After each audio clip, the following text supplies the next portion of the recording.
성숙한 삶을 위하여 버릴 것과 사모할 것, 성숙한 삶을 위해서는 버릴 것은 버려야 되고 사모할 것은 사모해야 된다는 말입니다. 베드로전서를 강의하는 이유는 우리 성도님들이 어떻게 우리가 구원을 받고 구원받은 삶이 어떻게 살아야 될 것을 아주 베드로가 성령의 감동으로 잘 기록해 놓았기 때문에 우리 신앙의 성장에 또 성숙하는데 굉장히 유익한 말씀이라고 생각됩니다. 베드로전서 1장에서는 우리는 구원에 살아있는 산 소망을 가졌다 그랬습니다. 우리가 예수 믿고 난 뒤에 살아있는 소망이 뭡니까? 바로 하나님의 자녀가 되면서 하나님의 이름으로 기도할 때 하나님께서 우리의 기도를 응답해 주시고, 뿐만 아니라 우리가 살아갈 동안에 하나님을 찾고 구할 때마다 우리를 지키고 도우시고 필요한 것을 공급하시고 지혜와 능력과 은혜를 주시니 그것이 살아있는 소망이요, 뿐만 아니라 우리는 죽어도 예수 그리스도를 구주로 믿었기 때문에 영원한 천국에 들어갈 것이고 주님 다시 오실 때에 영원한 몸으로 부활하게 될 죽은 소망이 아니라 살아있는 소망을 가지고 살아가는 사람인 줄 믿습니다. 그런 사람은 아버지가 거룩한 것처럼 너희도 거룩하라. 우리의 삶은 거룩한 삶을 향해 달려가야 되는데 그 과정 중에서 지난 주간에는 우리가 정말 거룩한 자의 신자의 삶 중에 하나 있다면 사랑하는 건데, 우리가 거짓 없이 서로 뜨겁게 사랑하는 것, 이것이 바로 거룩한 자의 삶의 모습이라는 것을 말씀을 나누었습니다. 오늘은 이제 우리가 거룩한 자의 삶을 살기 위해서 어떻게 하면 우리가 거룩한 자로 성장하고 성숙하는 삶을 살아갈 수 있을까에 대해서 2장 1절부터 3절까지 기록해 놓고 있습니다. 자, 먼저 베드로전서 2장 2절 말씀을 우리 같이 한번 읽어보겠습니다. 가난한 아이들 같이 순전하고 신령한 것을 사모하라. 이는 그로 말미암아 너희로 구원에 이르도록 자라게 하려 함이라. 아멘. 갓난 아이들 가만히 보십시오. 이 아이들이 성장 안 하면 이상하죠. 마찬가지로 갓난 아이들은 반드시 성장해야 됩니다. 갓난 아이들은 마치 예수를 구주로 믿은 사람들, 예수님이 나의 죄를 대신 지시고 십자가에 죄값이 지시는 사망, 죽음을 당했다는 걸 내가 믿는 사람, 믿을 때에 그때 내 죄가 용서함 받고 하나님의 자녀가 됨으로써 마치 거듭났다는 것은 이제 갓난 아이처럼 예수를 믿는 갓난 아이로 내가 다시 태어난 것과 똑같습니다. 근데 갓난 아이가 태어나게 되면 어떻게 성장할까요? 어떻게 성장할까요? 갓난 아이들은 젖을 사모합니다. 젖을 빱니다. 딴 게 먹을 게 없어요. 젖이 안 나오면 엄마 젖을 깨물어서라도 젖을 먹습니다. 그 젖을 먹고 아이들이 자라게 되는 것과 똑같습니다. 그렇습니다. 우리 모든 성도님들은 구원받은 성도라면 신앙 연수가 1년차, 2년차, 10년차, 20년차가 좀 달라야 됩니다. 성장해야 되고 성숙해야 되는데 자라지 못하는 성도들이 참 많다는 거죠. 순전하고 신령한 젖을 사모하게 되면 이는 그로 말미암아, 무엇으로 말미암아요? 순전하고 신령한 젖, 하나님 말씀으로 말미암아 어떻게 되어진다고요? 너희로 구원에 이르도록 자라게 한다 그랬습니다. 너희로 구원에 이르도록 자라게 한다. 결국 우리의 삶은 구원에 이르도록 자라게 되어야 되는데, 여기서 많은 분이 의아하는 분이 계십니다. 구원은 받았다는 그런 말은 익숙한데 구원에 이르도록 자란다는 말이 뭘까? 이런 생각하는 분들이 혹 계실 줄 압니다. 이 구원이라는 말은 좁은 의미가 있고 넓은 의미가 있는데, 좁은 의미는 칭의의 구원을 의미합니다. 예수님께서 나의 죄짐을 대시고 그리고 죄값인 사망을 대신 지불하심으로 나의 죄를 용서해 주신, 그래서 십자가에 죽으셨던 것을 내가 믿을 때 그때 비로소 나는 의롭게 되었습니다. 구원을 받게 됩니다. 그걸 칭의의 구원이라고 부릅니다. 이것은 점과 같습니다. 그 순간 아이가 태어나듯이 거듭나듯이 내가 예수를 믿음으로 죄에서 용서함을 받았다. 이 좁은 의미의 점의 구원이라면 넓은 의미의 구원이 있습니다. 그것은 뭐냐면 칭의의 구원으로 끝나는 것이 아니라 이제 이 땅의 삶에서 성화, 거룩할 성될 화, 거룩하게 되어져가는 성화의 구원이 있습니다. 그리고 장차 주님이 다시 오실 때 우리는 영화로운 몸으로 구원받을 영화의 구원이 있습니다. 여기에 구원에 이르도록 자라게 한다라는 말은 바로 그 말이죠.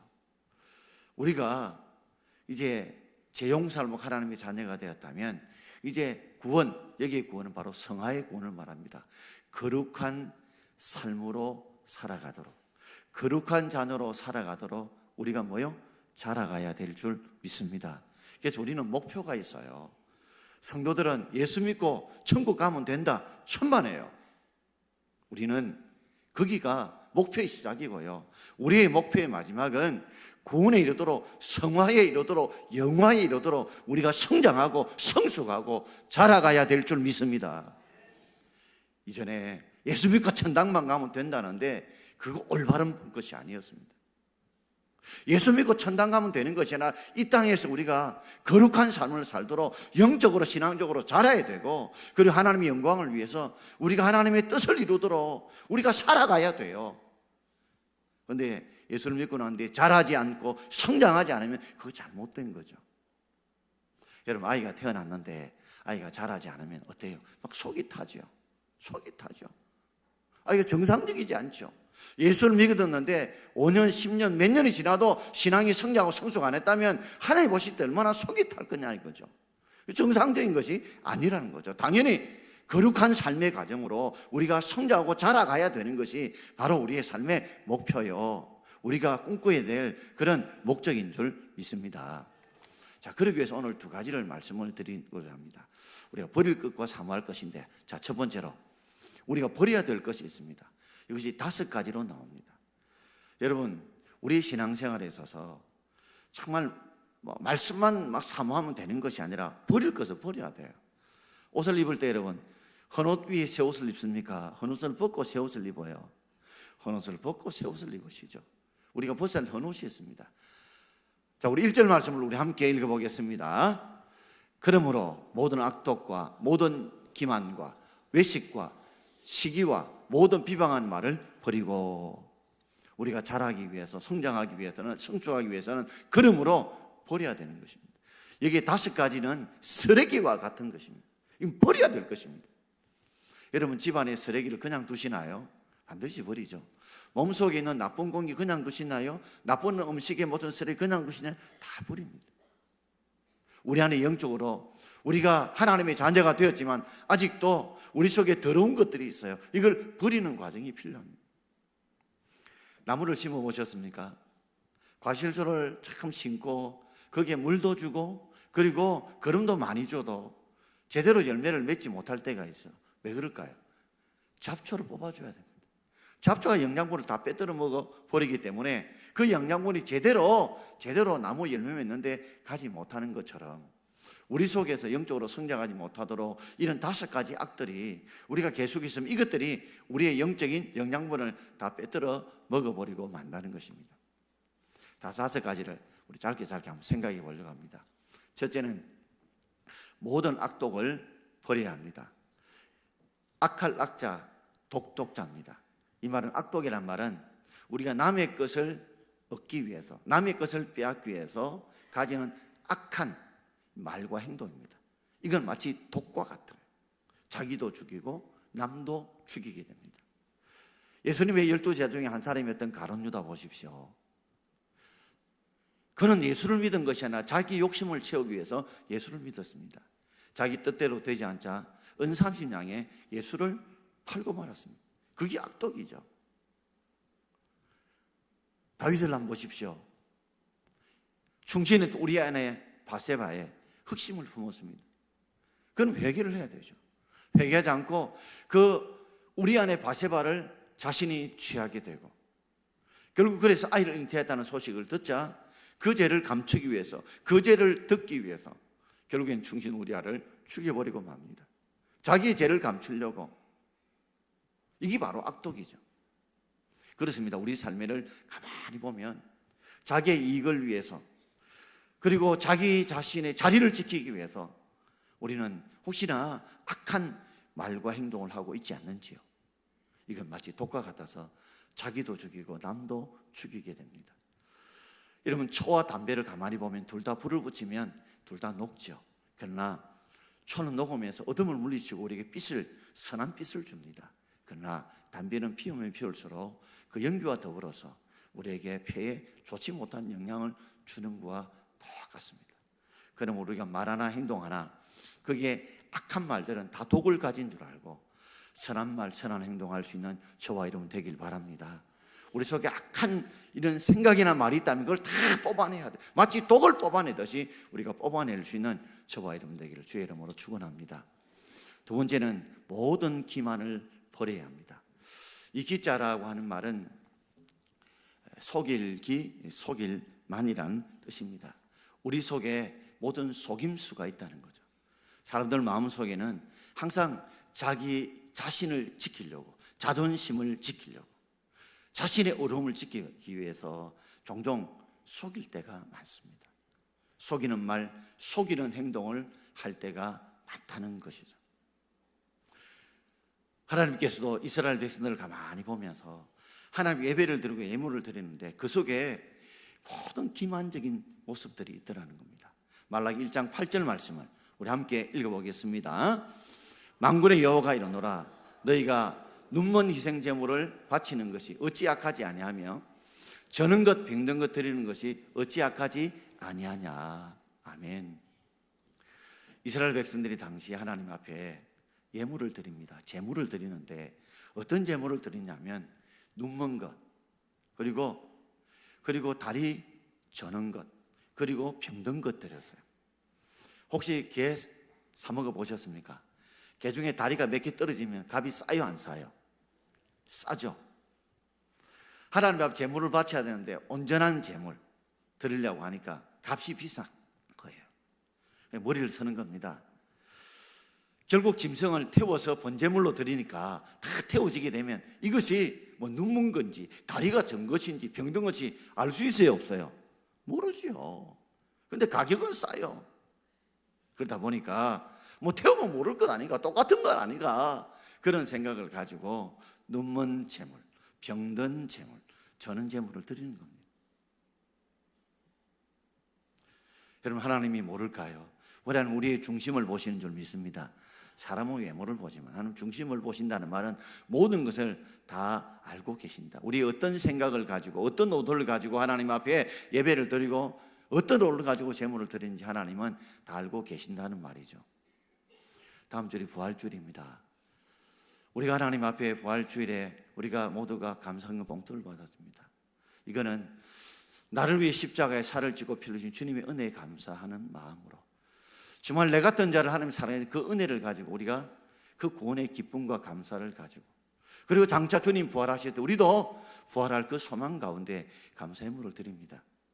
종종 무명으로 들으시는 분이 있습니다. 충분히 무명으로 들어도 됩니다.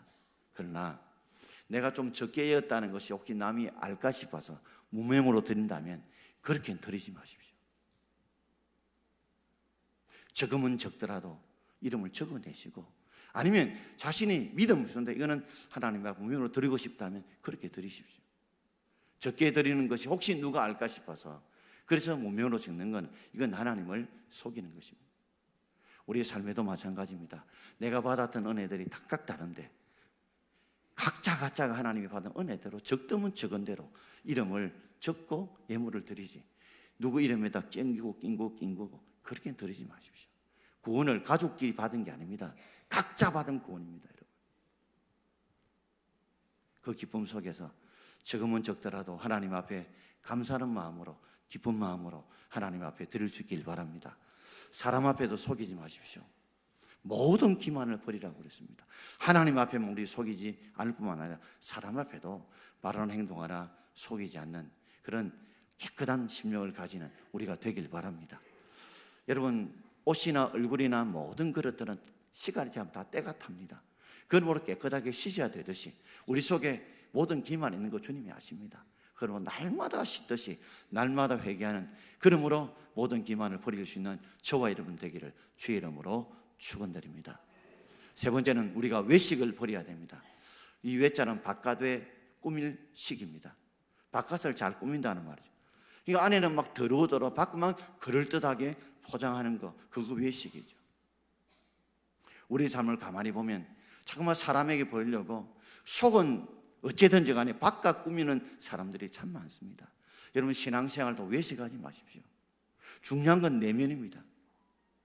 마치 예수 잘 믿는 것처럼 뭐 주일 예배만 나오고 헌금만 하고 봉사만 하면 그것이 신앙생활 잘하는 것처럼 그거 아닙니다. 정말 우리 마음 속에 내면 속에서 정말 하나님 앞에 온전한 마음으로 예배드리고 온전한 마음으로 예물드리고 온전한 마음으로 믿음으로 주님 앞에 봉사할 수 있기를 바랍니다. 하나님이 가인과 그 제물은 받지 않으시고 아벨과 그 제물은 받으셨습니다. 하나님은 제물을 받기 전에 먼저 사람을 보십니다. 그 중심을 보십니다. 그러므로 하나님 앞에 우리가 겉으로 꾸미지 말고 우리의 내면을 솔직히 까놓고 솔직히 드러내고 안을 깨끗하게 만들고 겉도 깨끗하게 만들 수 있는 저와 여러분 되길 바랍니다. 예수님께서 이 땅에 공생의 생활하며 거친 말씀을 하셨는데 특별히 바리새인, 서기관, 사두개인들이 아주 거친 말씀을 하셨어요. 독사의 자식들아 라고 말씀하시면서 거친 말씀하신 그 핵심이 무엇입니까? 바로 외식 때문에 그렇습니다. 자, 마태복음 23장 우리 13절을 함께 읽어보겠습니다. 마태복음 23장 3절입니다. 3절 같이 읽겠습니다. 그러므로 무엇이든지 그들이 말하는 바는 행하고 지키되 그들이 하는 행위는 본받지 말라. 그들은 말만 하고 행하지 아니하며 그랬습니다. 외식하는 특징을 보면 말과 행동이 다른 것입니다. 바리새인, 서기관, 사두개인들, 지도자들이죠. 그들이 말을 보면 그 말이 옳아요. 그 들은 말대로 행하고 지켜라. 정작 그러나 자신들은 그 말한 대로 지키고 행하지 않는다는 겁니다. 그러면 그들의 행위는 본받지 마라. 왜요? 말만 하고 자신들은 지키지 않는다, 행하지 않는다는 거죠. 특별히 목회자와 중직자들이, 교사들이, 부모님들이 참 우리가 조심해야 됩니다. 자녀들에게, 우리 성도들에게 사랑하라 해놓고 자신은 정녕 어렵고 힘든 자를 사랑하지 않고, 섬겨라 대접해라 해놓고 정작 자신은 섬기고 대접하지 않고, 봉사하라 하면서 자신은 조그마한 힘든 것도 하지 않으려고 그러고, 기도하라 라고 하면서도 정작 자신은 기도하지 않는다면 바로 이것이 외식하는 자가 아닐까 생각하면서 우리가 말을 할 때마다 날마다 그 말 속에 책임이 담겨 있다는 줄 알고 그 말의 책임을 따라 우리의 말과 행동, 언행이 일치되는 저와 여러분 되기를 주의 이름으로 축원합니다. 인간의 힘으로 말대로 행하기 어렵습니다. 그렇기 때문에 하나님, 우리에게 말대로 살아갈 수 있도록, 말대로 지키고 행동할 수 있도록 하나님 힘을 주옵소서, 은혜를 주옵소서 라고 기도할 때, 그때 하나님 우리 속에 외식을 물리치고, 우리가 외식을 물리치고 우리 언행일치 하는 삶을 살아갈 줄 믿고 그런 저와 여러분 되기를 주의 이름으로 축원합니다.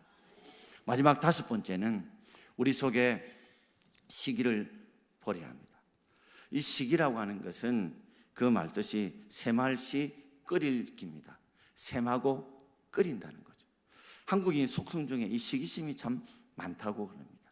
그러다 보니까 함께 경쟁을 하게 되고, 그러다 보니까 함께 발전할 수 있지만 또 한편 이 부정적인 영향들이 참 많습니다. 어느 부모님이 자녀를 어느 학원에 어디 보내면 막 그 보내지 않고는 견딜 수 없는 거예요. 그렇다고 자녀들이 그래서 열심히 공부하느냐, 또 그런 것도 아니에요. 근데 안 보내면 마음이 불안해서 견딜 수가 없어요. 한국인들이 꽃게 속성을 가지고 있다죠. 꽃게를 바구니에 집어넣으면 자기 힘으로 꽃게들이 얼마든지 기어올 수 있는데 누가 올라가면 잡아당기고 본다는 겁니다. 시기심은 꼭 그와 같은 거죠. 남이 잘 되는 걸 못 보는 것입니다.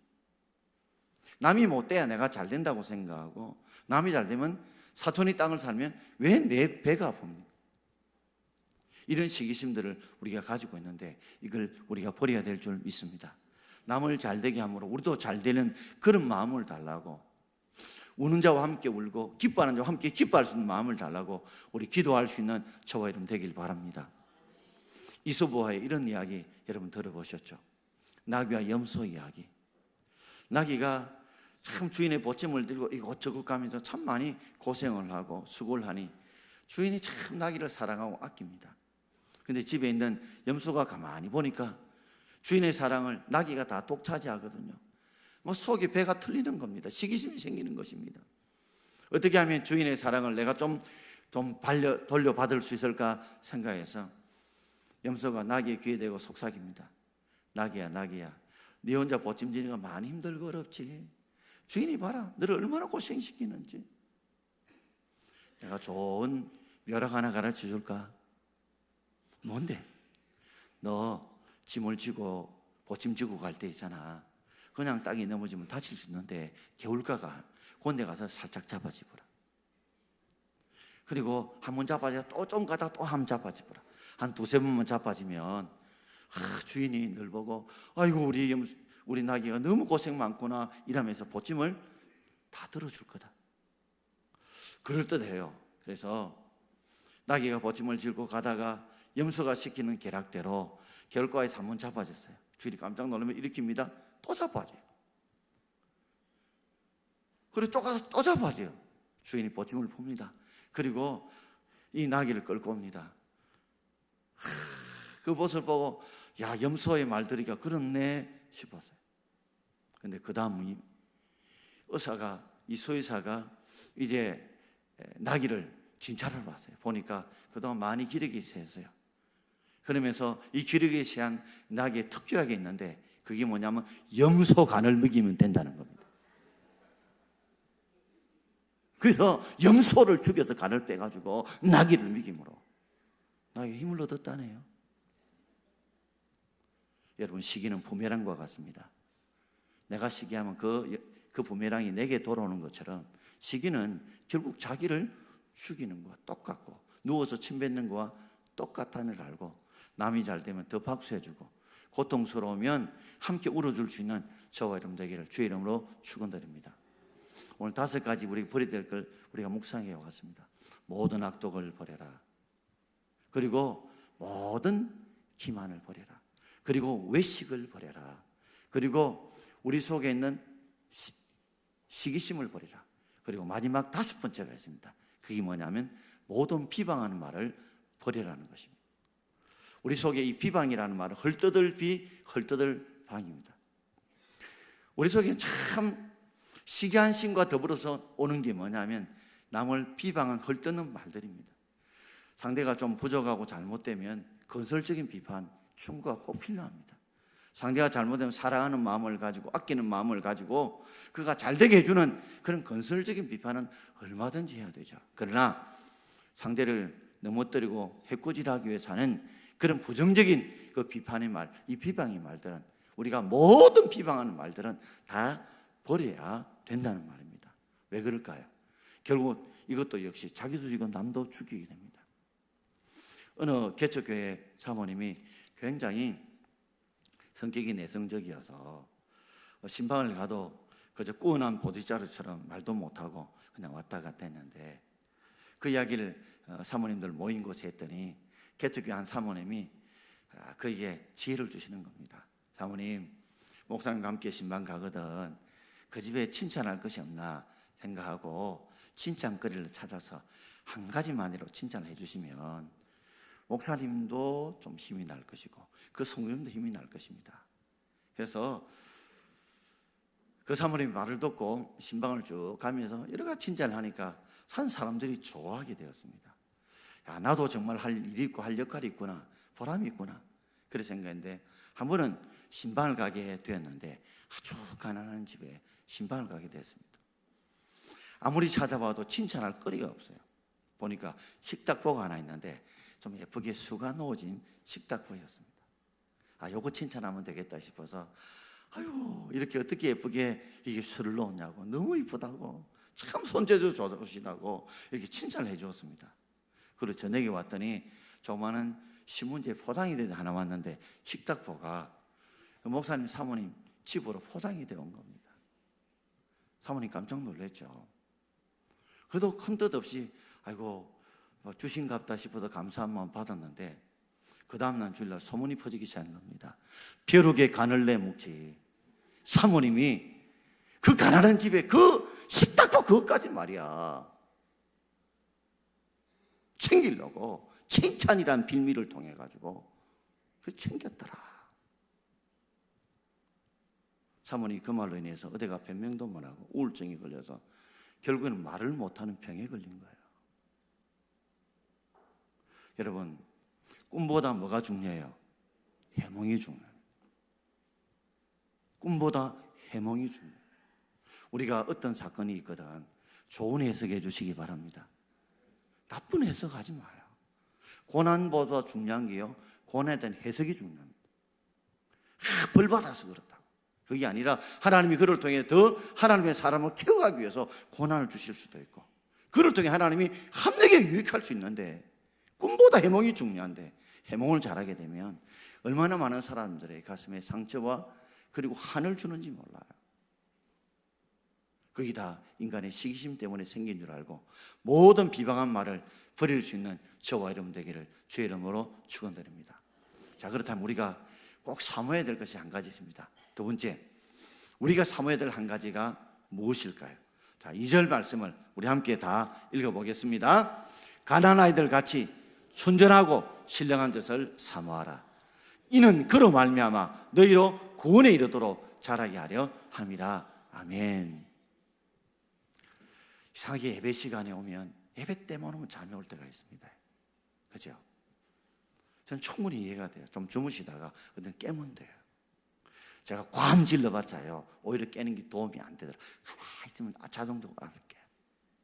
그런데 정말 예배 시간에 자게 되면요, 영적으로 엄청 손해입니다. 왜냐하면 우리의 신앙을 성주하고 성사하게 만드는 것이 예배를 통해 주신 하나님의 말씀과 기도와 찬양이기 때문에 그렇습니다. 특별히 하나님의 말씀이 우리의 신앙으로 성장하게 만들어요. 아이들이 어떻게 큰다고요? 젖 먹고 크죠. 젖 먹고 큽니다.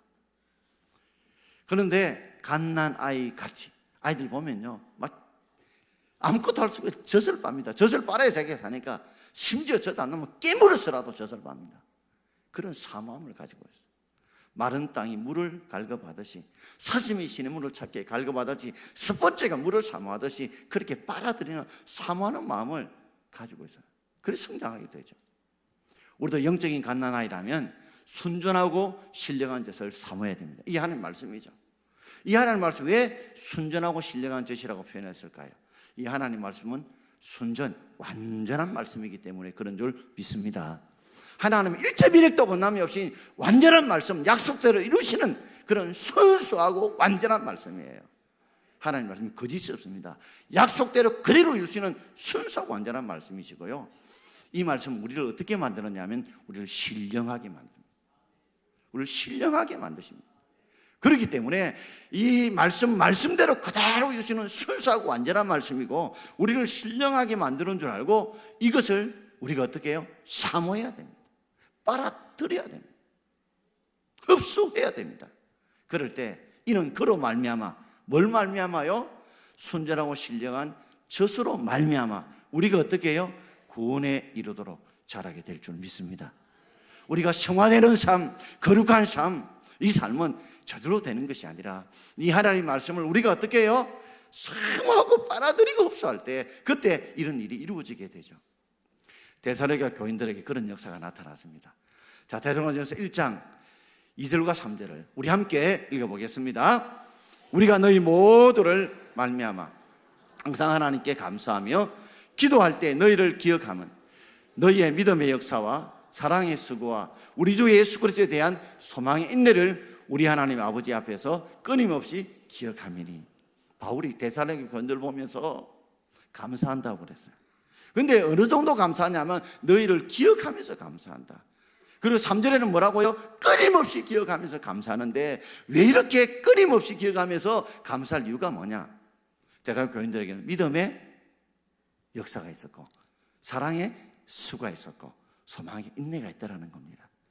안고 없는 찐방, 물 없는 오아시스처럼 믿음이 있더라면서도 그 믿음이 역사하는 믿음이 없는 분들이 계세요. 죽은 믿음들이 있죠. 그런데 데살로니가 교인들의 믿음은 역사하는 믿음, 살아있는 믿음에 대해서 응답을 체험하는 믿음이다라는 거죠. 사랑의 수고, 사랑한다 사랑한다면서요, 희생하지 않는 사랑, 수고하지 않는 사랑 가짜입니다. 그런데 그들에게는 수고하는 희생하는 사랑을 가지고 있더라는 거죠. 그리고 소망을 가지고 있다면서 끝까지 못 견디는 거, 인내하지 못하는 거, 그거 가짜 소망이에요. 근데 그들은 끝까지 견디는 인내를 가지고 있더라는 겁니다. 과인들이 어떻게 해서 이런 열매들, 결실들을, 이런 성장이 있었냐 보니까 바로 여기에 있었다는 걸 알게 되었어요. 데살로니가서 2장 13절을 우리 읽어보겠습니다. 이러므로 우리가 하나님께 끊임없이 감사함은 너희가 우리에게 들은 바 하나님 말씀을 받을 때에 사람의 말로 받지 아니하고 하나님의 말씀으로 받음이니 진실로 그러하도다. 이 말씀이 또한 너희 믿는 자 가운데 역사하느니라. 아멘. 바울이 데살로니가 교인들이 이런 믿음의 성장이 있는 걸 보니까 끊임없이 감사하는데 그 이유는 바로 하나님의 말씀, 순전하고 신령한 젖 하나님의 말씀 때문에 그렇다는 걸 알게 된 거예요. 그런데 데살로니가 교인들은 뭐가 다르냐면 말씀을, 하나님 말씀을 받을 때에 사람의 말로 받지 않은 겁니다. 제가 지금 이 자리에서 강대상에 설교합니다. 여러분, 제가 설교한다고 받지 마시고 여기 예수님이 설교하신다, 하나님이 설교하신다, 그런 마음으로 말씀을 받을 수 있기를 바랍니다. 이러면 요 말만 딱 떼어서 저를 이단으로 모르는 분이 혹 있을 수 있어요. 손모자 씨가 하나님이라다, 예수입니다. 그게 아니에요. 오늘 이 말씀을 전할 때 제가 딴 말씀을 전합니까? 성경 말씀을 전합니다. 그러므로 제가 대변인처럼 전하는 거예요. 풀이해서 알기 쉽게 전하는 겁니다. 그러므로 오늘 제가 말씀을 전하지만 이 말씀의 내용은 누구 말씀이라고요? 하나님의 말씀으로 여러분 받을 수 있기를 바랍니다. 이 받는 게 중요해요. 사람의 말이 아니다. 이 하나님의 말씀이다. 이걸 무조건 받아야 돼요. 왜요? 100% 옳기 때문에. 100% 옳기 때문에. 그리고 받는 거로 그치면 안 돼요. 이걸 믿어야 돼요. 왜요? 이 말씀이 하나님 말씀을 받아서 믿을 때 누구 속에서 역사한다고요? 믿는 자 속에서 역사하실 줄 믿습니다. 그 말씀이 살아 움직여서 역사하는 거죠. 손에 씨앗을 또 보십시오. 이 씨앗은 여전히 씨앗입니다. 그러나 땅속에 심으면 이 씨앗은 자라서 싹이 나고 열매를 맺는 것과 똑같습니다. 오늘 말씀을 왜 우리가 정신을 바짝 차리고 말씀을 드려야 될까요? 그 이유는 바로 이 말씀을 통해서 우리가 구원에 이르도록 자라게 하는 자양분이 되기 때문에 그렇습니다. 그렇다면 하나님의 말씀으로 받기를 원하고, 그리고 그것을 그 말씀 그대로 믿어서 우리가 순종할 때 그 말씀을 통해서 우리도 믿음의 역사가 있고 사랑의 수고가 있고 소망의 인내가 있는 그런 성장이 있길 바랍니다. 자, 그러면서 베드로전서 2장 3절에 마무리해서 이렇게 말씀하고 있어요. 베드로전서 2장 3절입니다. 너희가 주의 인자하심을 맛보았으면 그리하라. 아멘. 여러분, 맛있는 음식 먹으면 더 먹고 싶죠? 더 찾아가고 싶죠? 아이들이 저성 맛있어요, 영양분이 계속 빠는 것과 똑같이 주의 인자하심, 그 응답, 주의 사랑하심을 맛보았다면 더욱더 신령한 젖을 사모하라는 거죠. 이거 음식도 맛을 알아야 먹어요. 하나님의 말씀이 꿀성이도 단 줄 알아야 먹지 생전 읽지 않으면 못 먹어요. 그래서 여러분, 하나님께 제가 숙제 드리고 싶습니다. 평생 숙제 하나 드리고 싶습니다. 밥알 개수만큼 성경 글자를 먹으십시오. 내가 밥 먹는 밥알 개수만큼 성경 글자 먹는다는 평생의 결심 하나 꼭 한번 하십시오. 밥을 먹으면 육신이 강건해지지만, 그러나 밥만 먹는다고 영혼이 성장하고 성소가 자라지 않습니다. 그러려면 밥알 개수만큼 성경 말씀을 먹을 때, 여러분, 그 말씀이 순전하고 신령한 젖이기 때문에 여러분을 구원에 이르도록 성장하게 될 줄 믿고 이런 축복이 있기를 주의 이름으로 축원합니다. 오늘 찬양을 한번 좀 부르고 싶습니다. 우리 3부 예배 때 개인 뒤에 부른 노래인데, 내 삶에 돌아온 주님의 말씀이 내게 빛이 되시니 내 삶의 어두운 절망 가운데 소망 보게 하시네. 말씀이 내게 역사하기를, 말씀이 내게 살아있기를, 하나님 말씀을 듣겠나이다, 주님의 음성을 듣겠나이다.